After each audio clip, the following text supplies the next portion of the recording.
Hi நண்பர்களே, எல்லாருக்கும் வணக்கம். ஸோ இப்போ என்னென்னு பார்த்தீங்கன்னா, எங்கள் ஊரில் சரியான மழை பெஞ்சு இப்போ தான் முடிஞ்சுது. ஸோ எங்கள் ஏரியாவெல்லாம் ஃபுல்லாக தண்ணி நிற்கிது. தண்ணியை காட்டுறேன். ஏம்மா ஷாக் ஆகிற? ஓய் இப்போ பார் மக்களே, எங்கள் ஊரில் தண்ணி நிற்கிது. அந்த தண்ணியை காட்ட போகிறேன். ஸோ எல்லோரும் பாருங்கள். அந்த தண்ணியை கட்டப்பட்டு போகப்பட்டேன் கீழே தண்ணியாக இருக்குது பாருங்கள். எவ்வளோ பெரிய வெள்ளை மாதிரி நிறைஞ்சு போய் நிற்கிது.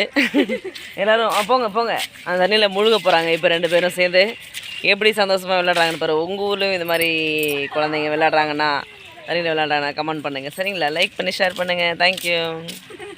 ஹாப்பியா? எப்படி தண்ணி முழுகிடுச்சா? நாங்கள் முழுங்கிட்டோம் தண்ணியில். முழுங்கிட்டீங்களா? சூப்பர். தேங்க்யூ. நாங்கள் முழுகி இருந்துச்சு தண்ணியில். சரி சூப்பர், தேங்க்யூ. ஹாய் சாதனா, உங்கள் ஊரில் மழை எப்படி பெய்யுது? எங்கள் வீட்டுல ஃபுல்லாக தண்ணி வந்துச்சு. ஐயோ அவ்வளோ வெள்ளமா? ஆமாம். அப்புறம் தண்ணி வந்துச்சு. அப்புறம் என்ன பண்ணீங்க அந்த தண்ணியெல்லாம்? இப்போதான் எல்லாத்தையும் வாரி நல்லா திட்டிக்கினே அந்த மலையை வாரி நடுவேன். வாரி வெளியில் ஊற்றிட்டீங்க. இப்போ ஓகேவா உங்கள் வீடு? ஏதோ பரவாயில்ல. பாருங்க மக்கள், எங்க ஊர்ல பயங்கர வெள்ளம் வந்து இவங்க வீட்டுக்கு தண்ணி உள்ள பூந்துடுச்சு. அதை வாரி வெளியில கூட்டி வச்சிருக்காங்க. அந்த தண்ணியை நம்ம இப்ப காட்ட போறோம் உங்ககிட்ட. அதுதான் அந்த தண்ணி. அதுதானே சாதனை அந்த தண்ணி? ஆமா. Super, good. பிடிச்சிருந்தா லைக் பண்ணுங்க.